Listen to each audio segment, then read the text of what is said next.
बहुत बहुत धन्यवाद संचालक महोदय।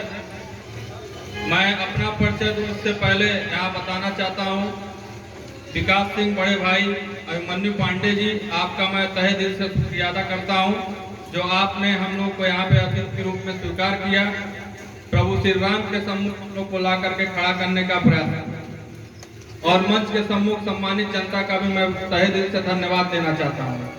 हमारे साथ चलकर आए छोटे भाई प्रदीप त्रिपाठी गोरखपुर विश्वविद्यालय, बड़े भाई विनीत दुबे जी, विजय यादव जी, दीपक वर्मा जी, ऐसे तमाम युवा साथी का मैं दिल के गहराइयों से धन्यवाद देना चाहता हूँ। ये जो आज रामलीला चल रही है उसका उद्देश्य केवल इतना है, हम लोग ज्यादा समय नहीं लेंगे क्योंकि यहाँ पे देवतुल्य जनता बैठी है रामचंद्र जी का दर्शन करने के लिए। हम भी लोग सोचेंगे कि कम समय में अपनी बाड़ी को विराम दें। दशहरा हमें यह सिखाता है कि भाईचारा किस तरह होना चाहिए और पति पत्नी में किस तरह से प्यार होना चाहिए, किस तरह से त्याग होना चाहिए। ये हमको सीख मिलती है रामायण से। भाईचारा हो तो भरत जैसा हो, भरत जैसा त्याग किसी ने शायद किया होगा, मुझे नहीं लगता भरत जी जैसा त्याग किसी ने किया होगा, और लक्ष्मण भैया जैसा कोई भी सेवा अपने बड़े भाई का ना किया होगा। और आज आप देखिए कलयुग में हमको ये देखने को मिलता है कि हम अपने बड़े भाई को कुछ समझते ही नहीं है, पिता तो दूर की बात है, भाभी को कुछ समझते ही नहीं है, माँ तो दूर की बात है। जैसा आप देखिए सीता जी भी राजा की लड़की थी, जनक जी की, उन्होंने भी 14 वर्ष का वनवास बड़े सरलता के साथ काटा। पति के साथ पति जिस तरह से रहेगा उसी तरह से उन्होंने भी अपने आप को ढालने का कोशिश किया और ढाली भी। 14 साल तक वनवास की। भले बाद में जैसे जनता जो होती है ना, वो हमेशा अग्नि परीक्षा मांगती है, अग्नि परीक्षा दी हो और उसमें सफल भी। तो रामायण हम लोग को साफ साफ यही सीख देता है कि हमको कैसे अपने इस कलयुगी युग में कैसे जीना चाहिए, किस तरह से प्यार मोहब्बत से रहना चाहिए। आप देख लीजिए हमारे आपके घर में आज क्या है, छोटे छोटे जमीनों के लिए हत्याएं हो जा रही हैं, छोटी छोटी प्रॉपर्टियों के लिए भाई भाई में नहीं पट रहा है।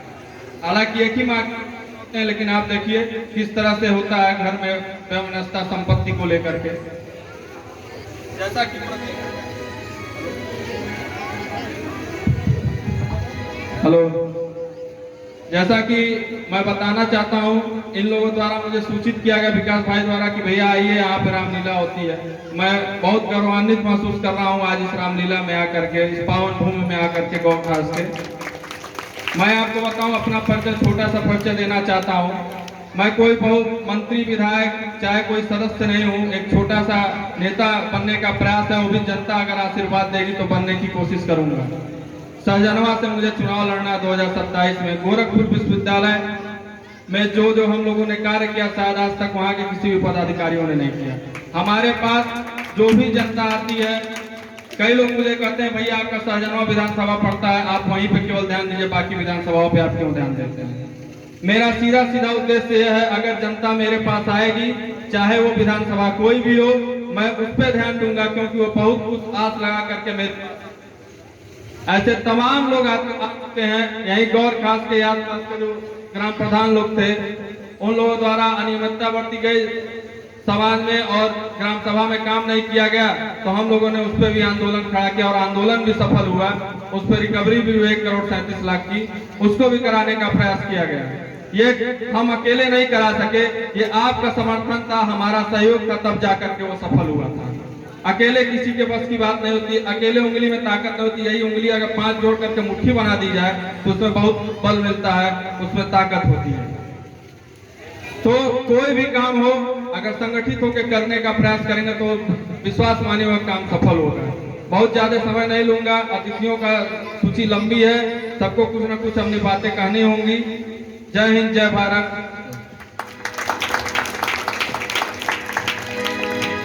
बहुत बहुत धन्यवाद आपका।